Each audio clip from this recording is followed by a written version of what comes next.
గతంలో కొన్న ప్రాపర్టీస్ ఏవైతే ఉంటాయి, ఫ్లాట్స్ కావచ్చు, ప్లాట్స్ కావచ్చు, ఇలాంటివి ఇండెక్సేషన్ అనే ఒక విధానం ద్వారా క్యాల్కులేట్ చేసి ట్యాక్స్ని ఎగ్జంప్షన్ కింద చూపించేవాళ్ళు. కానీ ఇప్పుడు ఈరోజు బడ్జెట్లో చాలా క్లియర్గా ఫైనాన్స్ మినిస్టర్ స్పష్టంగా చెప్పింది ఏంటంటే, గతంలో ఏదైతే ఇండెక్సేషన్ విధానం ఉందో ఆ విధానాన్ని అబాలిష్ చేస్తూ, అంటే 15 సంవత్సరాల కన్నా ఎక్కువ ఉంటే ఆల్మోస్ట్ జీరో ట్యాక్స్, అలాంటి దాన్ని కూడా ట్యాక్స్ పరిధిలోకి తీసుకొచ్చి 12.5% అనే ట్యాక్స్ స్లాబ్లోకి తీసుకురావడం జరిగింది. దీన్ని ఎలా చూడాలంటారు? సో ఒకటి, మన క్యాపిటల్ మార్కెట్స్లో అంటే మన దేశం అభివృద్ధి చెందాలి అని చెప్పేసి $5 ట్రిలియన్ ఎకానమీ నుంచి $10 ట్రిలియన్ ఎకానమీకి వెళ్ళాల్సి వచ్చినప్పుడు ఏంటంటే, అన్ప్రొడక్టివ్ అసెట్స్ నుంచి ప్రొడక్టివ్ అసెట్స్లోకి ఇన్కమ్ అనేటువంటిది, అంటే మనీ అనేటువంటిది ఫ్లో అవ్వాలి. సో ఆ రకంగా మనం స్టాండర్డైజేషన్ గురించి చెప్పుకోవాల్సి వచ్చినప్పుడు ఏంటి అంటే కనుక, సో రియల్ ఎస్టేట్కి, గోల్డ్కి, ప్లస్ ఇప్పుడు క్యాపిటల్ మార్కెట్ ఇన్వెస్ట్మెంట్స్ ఏవైతే ఉన్నాయో వీటన్నిటిని ఒకే కేటగిరీకి తీసుకురావడానికి వస్తున్నారని చెప్పేసి మనం చెప్పుకోవచ్చు. సో దాంట్లో ఇప్పుడు ఎస్పెషల్లీ రియల్ ఎస్టేట్లో మనం ఎగ్జాంపుల్ తీసుకోవాల్సి వస్తే, ఇప్పుడు ఒక 15 ఏళ్ల క్రితం సుమారు 10 లక్షల రూపాయలకి ఒక రియల్ ఎస్టేట్ ప్రాపర్టీ ఏదైనా కొనుండి, డేట్ వైజ్ చూస్తే కూడా ఏప్రిల్ 2009లో ఒక 10 లక్షల ప్రాపర్టీ కొన్నాం అనుకున్నాము. అండ్ ఇప్పుడు మొన్న రీసెంట్గా ఇప్పుడు ఈ మంత్లోనే మనం 25 lakhs అమ్మామని చెప్పేసి అనుకున్నాం. సో టోటల్గా ఇండెక్సేషన్ బెనిఫిట్తో మనం క్యాలిక్యులేట్ చేసుకునేటప్పుడు ఏంటంటే, గతంలో అయితే కనుక లాస్ చూపించేవాళ్ళం.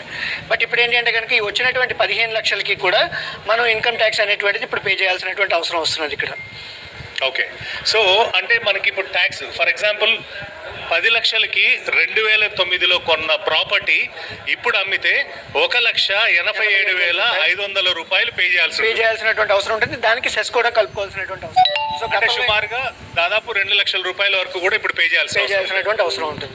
అయితే ఇక్కడ ఉన్నటువంటి మేజర్ క్లాస్ ఏంటంటే, గతంలో ఉన్న వాటికి మనం ప్రాపర్టీకి ఏదైనా సరే ఇంప్రూవైజేషన్స్ చేస్తే ఆ కాస్ట్ని రెడ్యూస్ చేసేవాళ్ళు. సో ఆ రెడ్యూస్ చేసుకునేటువంటి అవకాశం ఉందా లేదా అనేటువంటిది ఇంకా ఫైన్ ప్రింట్స్లో అనేటువంటి చూస్తే మనకు ఆ క్లారిటీ అనేటువంటిది వస్తుంది.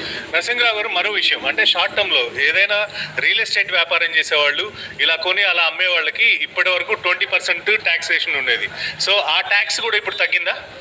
సో ప్రస్తుతానికి అయితే కనుక తగలేదని చెప్పేసి చెప్పుకోవచ్చు. ఎందుకంటే మనకు 15% నుంచి 20% వరకు చేశారు కాబట్టి, సో దాన్ని ఈక్వలైజ్ చేసేసారని చెప్పేసి చెప్పుకోవచ్చు. సో మేజర్గా క్యాపిటల్ మార్కెట్స్లో ఉన్న వాళ్ళకి ఆ బ్రంట్ పడింది, and at the same time real estate వాళ్ళకి కూడా ఈ బ్రంట్ పడింది అని చెప్పేసి. కానీ రియల్ ఎస్టేట్లో చాలా స్పష్టంగా ఫైనాన్స్ మినిస్టర్ చెప్పారు. ఎందుకంటే ఈ స్లాబ్ ప్రకారం ఇండెక్సేషన్ తీసేస్తే ఓవరాల్గా ప్రతి అసెట్ కూడా, అంటే రియల్ ఎస్టేట్లో ఉన్న ప్రతి దాని మీద కూడా 12.5% అప్లై అవుతుందన్నారు. అంటే 20% నుండి 12.5% తగ్గిందనుకోవచ్చా? తగ్గిందని చెప్పేసి బ్రహ్మాండంగా అనుకోవచ్చు. సో అది లాంగ్ రన్లో ఎవరైతే ఇప్పటివరకు ఇన్వెస్ట్మెంట్స్ చేశారో రియల్ ఎస్టేట్లో, సో వాళ్ళకి అది కొంతవరకు బెనిఫిట్ కింద కలిగేటువంటి అవకాశం ఉందని చెప్పేసి చెప్పుకోవచ్చు.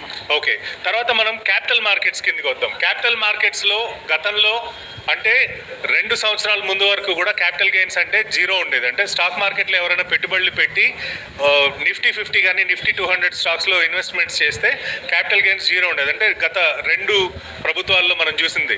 కానీ ఇప్పుడు అది ఏదైతే 10% స్లాబ్లోకి గత సంవత్సరం తీసుకొచ్చారో దాన్ని 12.5%కి మళ్ళీ పెంచారు. అంటే long term capital gains equity మార్కెట్స్లో 10 నుండి 12.5% పెరిగిన పరిస్థితి.